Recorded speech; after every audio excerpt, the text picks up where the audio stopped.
kepada Mas Bri, saya persilahkan untuk masuk ke sesi pertama, pembahasan modul dan cerita di balik Toporoso. Monggo Mas Bri, waktu dan layar saya persilahkan. Oke, terima kasih Bu Yof.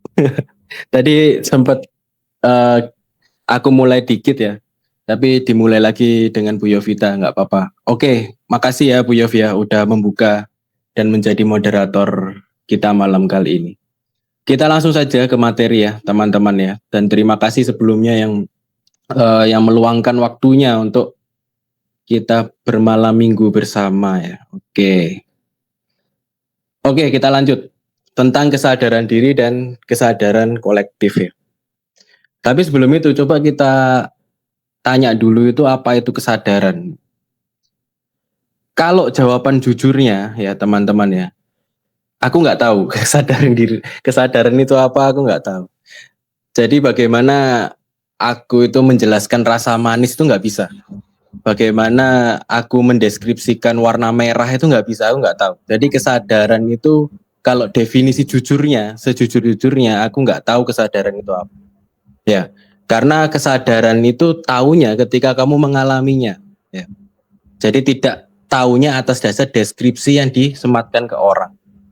Kamu tahu rasa manis ya dari kamu makan gula, kamu tahu rasa warna merah dari kamu melihat langsung itu warna merah. Ya.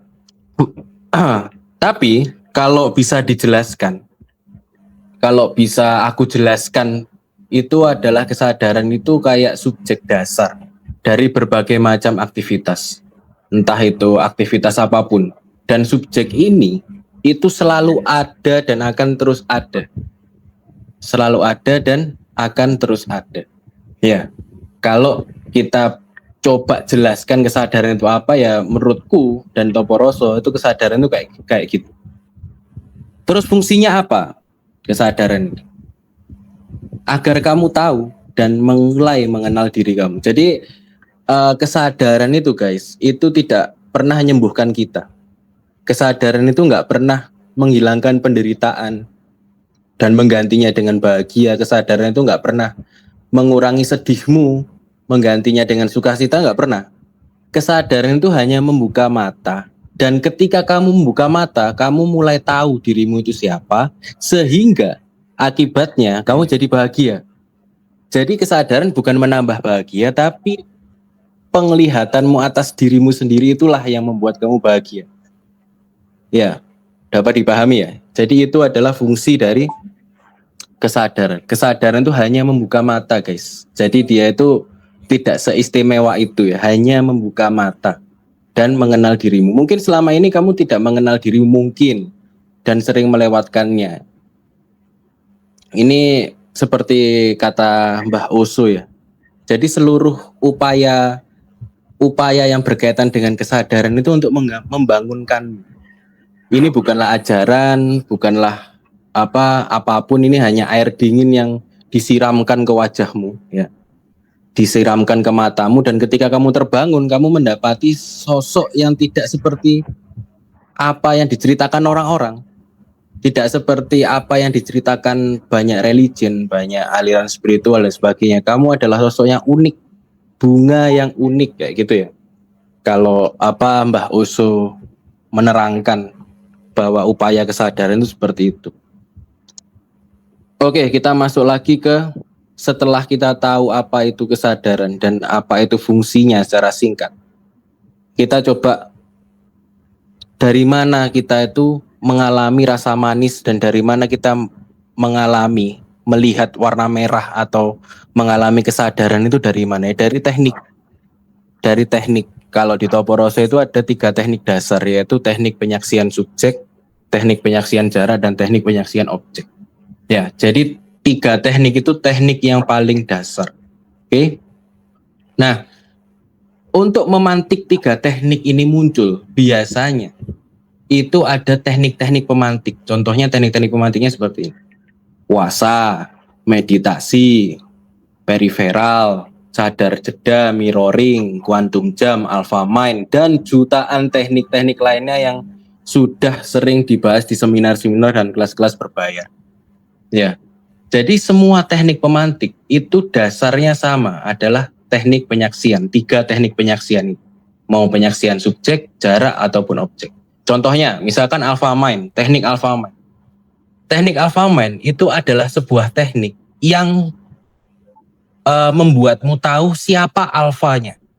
Alpha itu kan pemimpin ya guys ya. Siapa alpha di balik mind. Nah, kayak gitu loh. Inti dari alpha mind itu siapa alfanya. Alpha di balik mind itu siapa. Siapa tuannya. Otomatis kita harus jadi penyaksi dulu. Kita harus mundur ke belakang dulu menjadi penyaksi. Oh ternyata tuannya atau si alfanya adalah ini. Dan mindnya atau pikirannya itu adalah alatnya. Nah kurang lebih seperti itu ya. Ini contoh-contoh teknik pemantiknya. Puasa pun juga sama. Puasa itu kan kita menderitakan diri ya, menderitakan tubuh dengan berpuasa. Otomatis kita menjadi penyaksi di dalam berpuasa itu. Pemantiknya apa? Pemantiknya adalah objek yang bernama tubuh. Nah, kayak gitu misalkan. Jadi teknik pemantik ini adalah memantik kita untuk tahu sebenarnya yang disaksikan itu apa. Oke?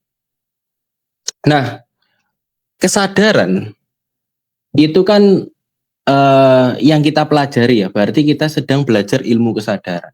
Nah, ilmu kesadaran itu pasti ada dampaknya. Ya, karena setiap ilmu itu selalu ada dampaknya, guys.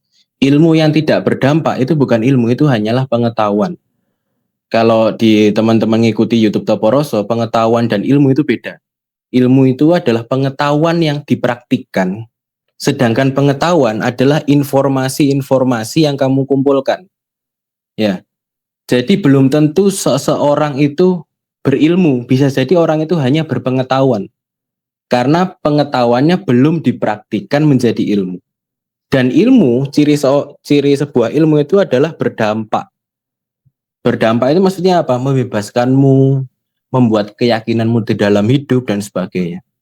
Ya, jadi ilmu itu ketika kalau di itu ya, di budaya Islam itu kan orang berilmu, tidurnya orang berilmu itu ditakuti setan gitu ya, katakanlah itu saking saking orang berilmu itu derajatnya tinggi. Karena apa? Karena dia sudah praktik pengetahuannya. Contohnya misalkan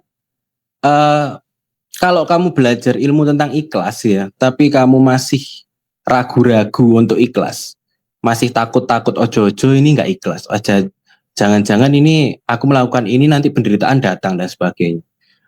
Berarti yang kamu pelajari bukan ilmu ikhlas, tapi konsep bernama ikhlas. Ilmu ikhlas yang sebenarnya ya kamu nggak takut dengan penderitaan, nggak takut dengan keraguan-raguan, kamu yakin terhadap itu. Karena ilmu itu tugasnya membebaskanmu. Dan itu berdampak, ilmu selalu berdampak. Berdampaknya ya untuk diri kamu sendiri dan mungkin untuk keluargamu. Nah, dalam konteks dampak ya guys ya, itu kesadaran itu dibagi 2 dalam kurva dampak. Itu adalah kesadaran diri dan kesadaran kolektif. Ya, seperti itu. Oke, pertanyaannya nanti ya guys ya. Nanti aku buka pertanyaannya. Kita masuk dulu ke kesadaran diri dan kolektif itu ya. Ini perbedaan 2 kesadaran yang kurva dampak tadi. Yaitu kesadaran diri dan kesadaran kolektif. Aku izin sambil itu ya, sambil ngudut ya.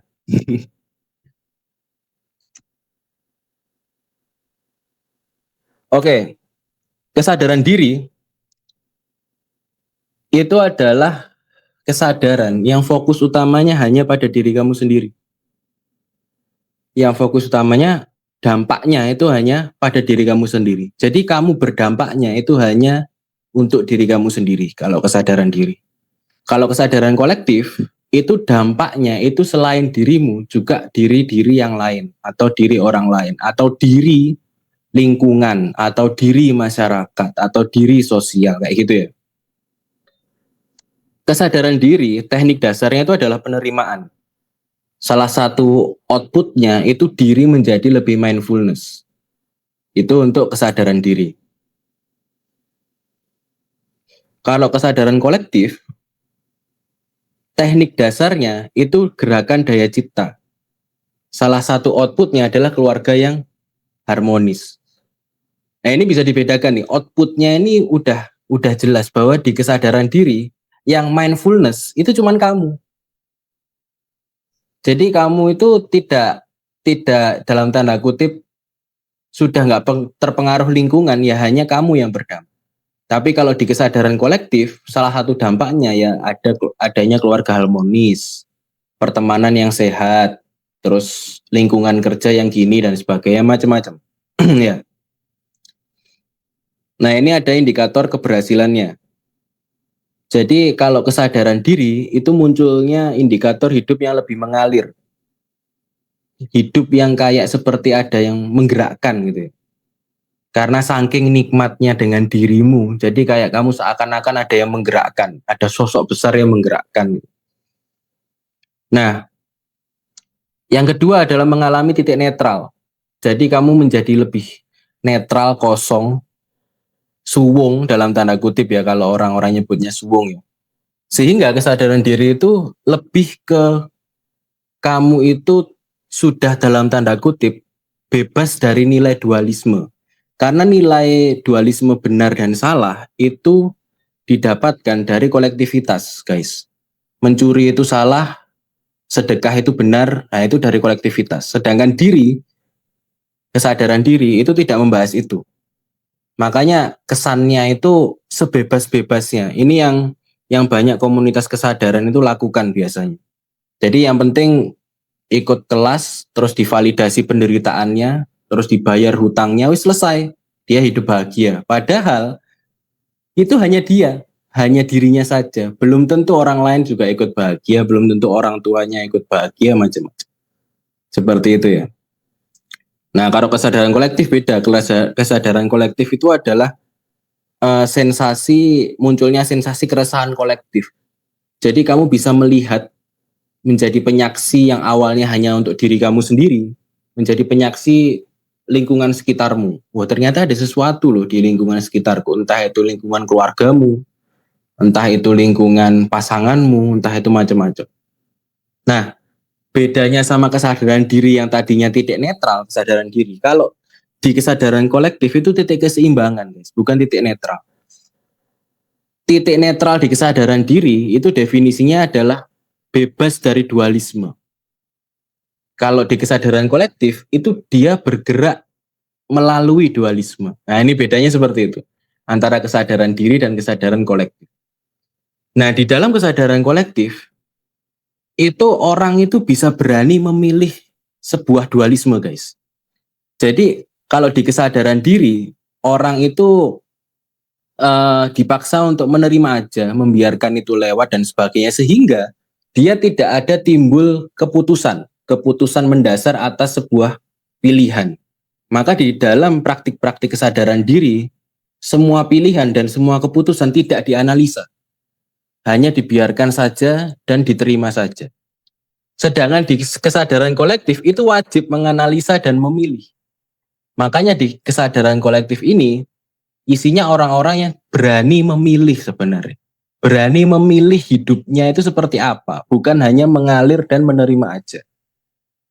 Karena mengalir dan menerima aja itu hanya sebatas kesadaran diri. Kalau kesadaran kolektif itu teknik dasarnya adalah gerakan daya cipta. Jadi kamu menciptakan sebuah keputusan, kamu menciptakan sebuah pilihan itu dari kesadaran yang kolektif. Ya, seperti itu ya. Kita lanjut. Nah, ini ada analogi tokoh ya guys ya. Analogi contoh tokoh dan sistem. Jadi kalau di kesadaran diri itu tokoh yang cukup terkenal itu adalah ini, Jiddu Krishnamurti. Jiddu Krishnamurti ini adalah sosok yang mempopulerkan kesadaran itu tanpa nilai, tanpa bentuk, tanpa batasan sosial. Pure untuk diri kamu sendiri.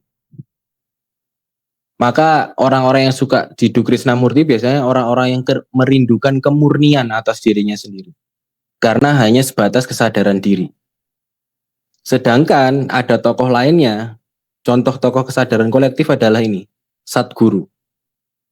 Sadguru ini, dia itu membentuk sebuah komunitas kesadaran dan memiliki dampak saling berkolaborasi antar anggota di dalam komunitas dan menciptakan gerakan namanya Save Soil. Save Soil itu gerakan menyelamatkan tanah. Karena menurut Sadguru, tanah di bumi ini sudah tidak sehat. Nah, beda ya. Jiddu Krishnamurti tidak ada gerakan sama sekali. Karena bagi Jiddu Krishnamurti, gerakan itu tercipta, itu bukan dari diri. Jadi diri yang murni itu diam, tidak bergerak, stay. Sedangkan Satguru itu diri harus bergerak. Ya, dua-duanya sama membahas kesadaran, dua-duanya sama orang tercerahkan. Tapi beda metode. Ya. Nah ini nih, kalau kesadaran diri itu kebenarannya adalah soal kamu saja. Kebebasan diri adalah hal yang utama kalau di kesadaran diri. Sedangkan kalau di kesadaran kolektif, kebenarannya itu nggak hanya soal kamu, tapi soal dampakmu, soal keluargamu, soal bumi, ya kan? Karena ada safe soil tadi ya. Terus kolektivitas lingkungan itu adalah hal yang penting kalau di kesadaran kolektif. Oke? Nah, kalau aku boleh mengambil istilah budaya Islam, itu ada 2 sistem. Ini analogi ya guys ya. Ada sistem nabi dan sistem rasul. Ya. Nabi kalau di budaya Islam itu adalah sosok tercerahkan, tapi dia tidak punya kewajiban untuk menyebarkan. Sedangkan rasul kalau di budaya Islam itu dia sosok tercerahkan dan punya kewajiban untuk menyebarkan. Nah, kalau di dalam analogi ini, kesadaran diri itu dikuasai oleh para nabi. Contohnya Nabi Khidir misalkan. Nabi Khidir itu kalau nggak peduli mau lingkungan berkata apa, pokoknya kesadaran diri murni anak kecil misalkan gitu ya. Terus apa melubangi perahu gitu ya. Itu kalau di kisah Khidir dan Musa itu. Nah, sedangkan Rasul beda. Kesadaran kolektif adalah kesadaran yang dikuasai oleh para Rasul. Contohnya apa? Kanjeng Nabi Muhammad. Karena dia punya dampak. Dia membuat sebuah sistem yang bernama Islam. Atau Siddhartha Gautama membuat sistem yang bernama bla bla bla macam-macam. Seperti itu ya. Untuk kesadaran diri dan kesadaran kolektif. Oke. Bu Yovita ini aku lanjut atau dibuka sesi tanya jawab dulu? Nanti ya, sampai 1940 Mas Pri presentasi dulu. Nanti setelah 1940 nanti ice breaking, terus presentasi kedua baru question and answer. Oke. Lanjut. Oke, berarti nanti berhentinya di modul ketiga. Ini modul kedua, jalan yang dipilih Toporoso. Kita sudah tahu nih bahwa kesadaran diri dan kesadaran kolektif itu seperti apa. Nah, terus Toporoso itu bergerak di mana gitu loh. Toporoso yang dipilih itu apa? Nah, kalau aku bisa itu ya, kasih konteks, aku pengen ngasih 2 konteks ke teman-teman semua di sini.